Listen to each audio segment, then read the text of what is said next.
we have looked at before starting this agency, how others have run their agencies. I started talking to people about it. You've used a VA. And some of the most bizarre things I've heard is, well, I never got to speak to my VA. I speak to the manager who manages the VA. And I've heard that multiple times. I said, that is so bizarre. My best experience is my VA works with me full time, right? I get to connect with them at any point in time. I call, they pick up. I ring them, they pick up during business hours. When they're off business hours, that's okay. Some people might one person who is, you know what? I want someone who's going to edit my videos, make phone calls and do sales, handle customer service, and buy me lunch. I said, hold on. You want a great video editor, someone who's phenomenal on the phone, right, and can handle your day-to-day. Do you think you can find that person here? Do you think you can even find, well, probably not. What makes you think you can find a VA that does all of that? Let's dive into the next segment, which is, well, what am I going to do with a VA? And I think most entrepreneurs, whether they own a business, okay, you could own like an HVAC company. You still need to create content. You still need to get your brand out there. You could be a real estate syndicator. You definitely need to have a personal brand. You could be like me who does franchise sales and loans. I need to have a personal brand. All these people have brands. So let's dive into, personal brand and how we can maybe incorporate utilizing a VA to create content. And then one thing that Vinney might not know, and I do because I've been on calls with you, is that Alex is posting 64 pieces of content per day. Wow. Hold up. Yeah. I love that. Let's stop right there. See, a lot of people say, I just post one time. I know in my team, we have had time after time, hey, how long should be the content and how many times? 64 is the highest number I've heard. Tell me more about it, Alex. Why 64? Well, I started listening and following Alex Hormozi and Cardone and Gary Vee. Those guys are posting about 80 to 100 times a day between all the different platforms. If you look at just Facebook, how many times are you seeing their feed on Facebook among the different companies with the different stories, with the different reels? And that's just Facebook, right? Yeah. Once you dive into Instagram, TikTok, right? LinkedIn, Twitter, now it starts climbing. Here's what I believe. People say, well, it's who you know, but really it's who knows you now, right? Yes. You mentioned, Beau, how that one video you made could make you 17. It could make you 170. You don't know what the earning potential is. Ever since we start making videos, even in the office, let's just forget the real estate. I mean, it's been phenomenal. But here's the thing. When people walk in the door and they start seeing me, I walk by and they're like, hey, Dr. Tam. I've never met them before.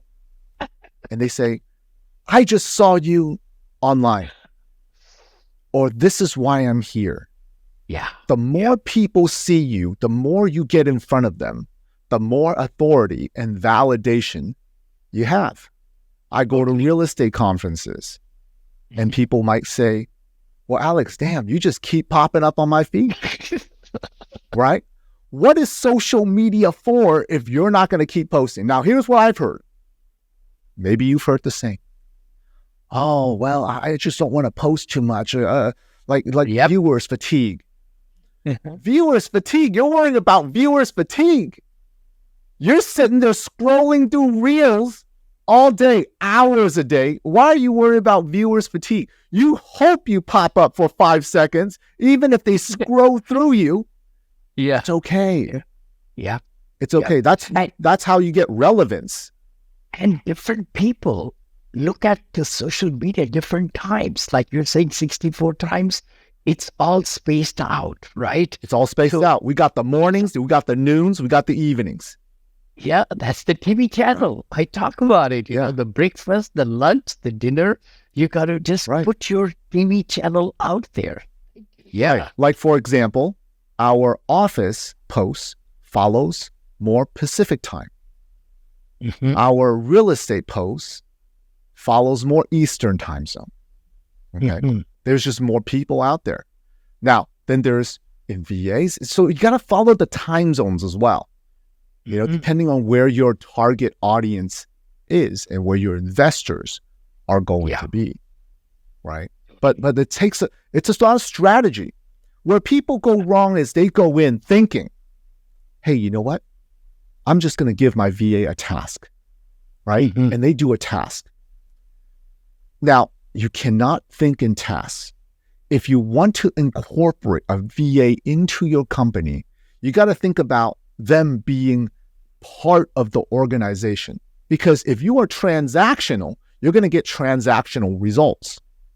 But if you want transformational results, you got to put in the time and incorporate them.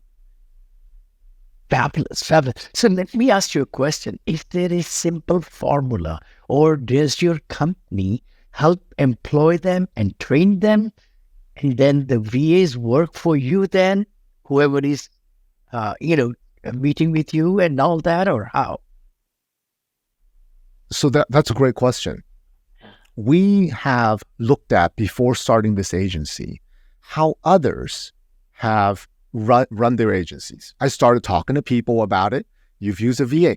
And some of the most bizarre things I've heard is, well, I never got to speak to my VA. I speak to the manager who manages the VA. And I never really got to talk to them. I was like, and I've heard that multiple times. I said, that is so bizarre. My best experience is my VA works with me full time, right? I get to connect with them at any point in time. I call, they pick up. I ring them, they pick up during business hours. When they're off business hours, that's okay. See, that's why I tell people, I said, you got to have a set time. Now, when someone wants a VA, first I have to do a discovery call. I have to know exactly what you're looking for and to tell you if it's realistic. Some people might want person who is, you know what? I want someone who's going to edit my videos, make phone calls and do sales, handle customer service, and buy me lunch. I said, hold on. You want a great video editor, someone who's phenomenal on the phone, right? And can handle your day to day. Do you think you can find that person here? Do you think you can even find, well, probably not. What makes you think you can find a VA that does all of that? Right? Maybe initially we have to sit down and say, what is your highest pain point? You got to partition, right? You have to look at it and say, hey, these are things that are on my urgent and very important list. There's timing and how important this timing is. Do you have to do it, or can you delegate? Do you feel comfortable? Someone might want a VA, but if they come to me and I start asking them questions and I feel like they're not ready to delegate, we need to dive into the why. Like, why are you looking for that VA? What is your pain point?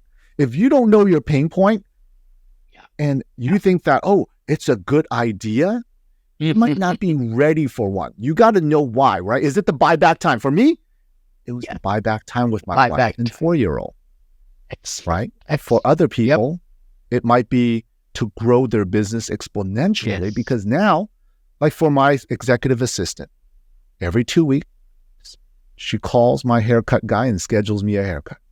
If I don't have lunch, I tell her I don't have lunch. She has a menu. She knows the foods that I like between the restaurants. She already has a card. She's going to order me lunch, right? I don't have to think about these other things, And if love it, I mean, love it. love it. So you got to figure it out,